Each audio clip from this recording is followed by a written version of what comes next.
everyone, I'm Sergio from El Paso Mix, and I'm delighted to bring you another interview with one of our local talents, Diego Robot. Hello. Hi. Thanks for having me on. Oh, thank you for your time. Thank you for this interview. Thank you for the lovely murals, the lovely art that you have provided this beautiful city with. Yeah, for sure. How do you feel going into the Hal Marcus Gallery? So this will be my third show with Hal, but it's gonna be my first show where it's just me and another artist. Right. Usually I'm in a group show with like 10 or more people, and having been taught art lessons with Hal Marcus when I was growing up. When I was like 8, I met him. Yeah. And it's now he's kind of been taking a mentor role with me, and I think it's really cool because he's been an influential part in my life, in my early career, in my early art, I guess, exploration period. And then having this other artist that's just been doing it longer, kind of see things the way I see them, or kind of like the direction where I'm going in, or we're like we feed off each other. He's even talking like collaboration soon, so even collaborating with him would be cool. What would you like your audience to take away from that show, from that exhibition? Well, I have it on video where one of my friends was kind of like we're asking him like, so what do you like about Diego, or what do you like about his artwork, and he's like, well, I like to look at it and think like, man, I could do better than that. You know what I mean? And I started laughing, and it's so true. It's so like, I feel like there's something about my art that people can relate to, because it's like you almost feel like you can do it.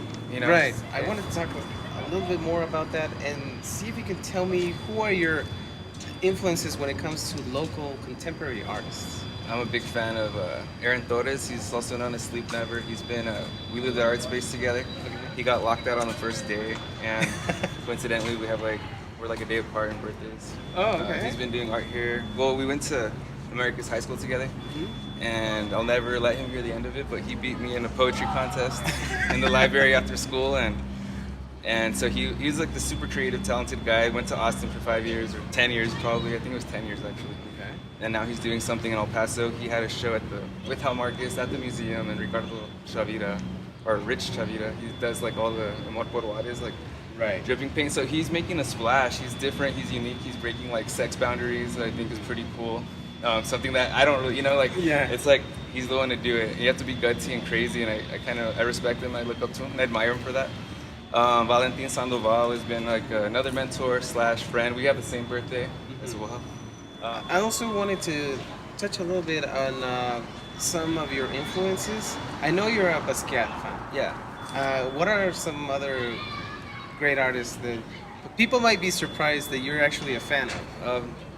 Okay, yeah, I like Keith Haring a lot, of Okay. course, Picasso, Frida, because, Shepherd's Ferry, Okay. Gabriel Bay, Revoke, like there's this artist, Shock One, he like does x-ray stuff, kind of like Joey's stuff. Mad C, I mean, there's so many.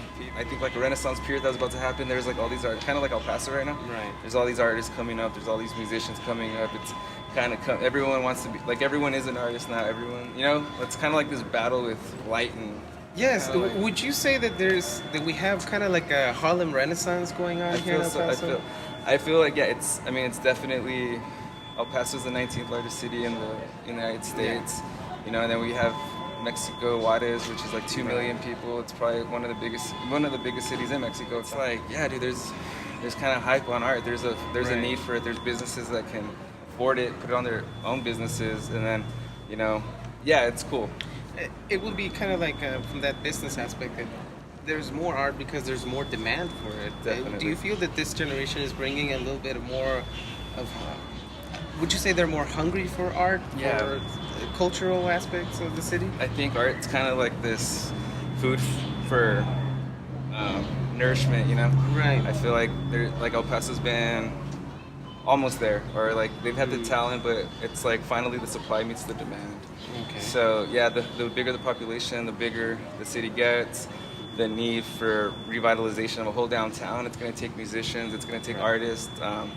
Shout outs to Jason Brewer, dude. He like got hit up to do one of the buildings here at the Bassett Tower. And actually I have a painting there with Tino. We have a collaboration piece. You have But- art all over, Yeah, all over the there's- city. That's yeah. great. That's always really nice when you kind of leave your mark Yeah, open kind of. and like exposed. And you don't really think about it. You're just kind of painting and doing it. Most of the time, you're doing it for free just to do it. And then after a while, you just start seeing how much like whatever is working with you, it's like working for you. What advice would you give to young artists who are not sure if they want to pursue this? Would this be a right moment to go into art here in El Paso? Yeah, I think it's definitely something that's not going to be easy, no matter what time you start.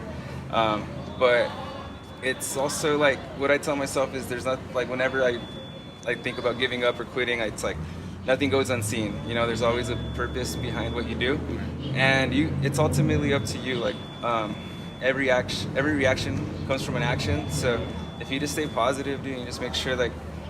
I mean, there's super like, I mean, I've seen it where it's like they've taken a long time, but then I've seen people that just pop up, dude. I mean, they're so talented that they literally get seen once and they're like, they could do it, Yeah. you know? So, I mean, there isn't really gonna be, it's not, I don't know, every story is different. So if you're willing to try your story out, you know, why not? If it's the chapter you want to make, it's the book you want to write, and it's not gonna be the same for everybody because everyone is different, everyone possesses different gifts. So, you know, it's interesting.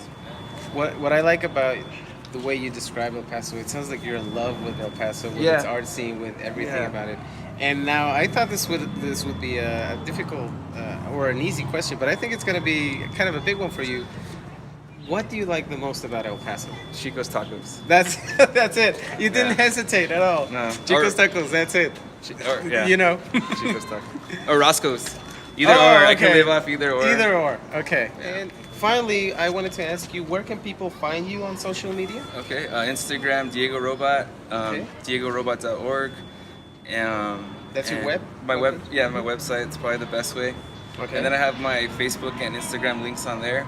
And Okay. then things I'm working on, I guess it's like I'm gonna start making hats pretty soon. So I'm gonna go more with the Great. merch. Like I'm gonna tap into that a little bit now. Absolutely. So Absolutely. yeah. Well, thank you again for your interview. Thank you All for right, your thank you. time, for your artwork, for your passion. Yeah, no And remember to follow El Paso Mix to stay tuned for more local artists and local businesses. Things to do and great things are coming. Thank you. Thank you.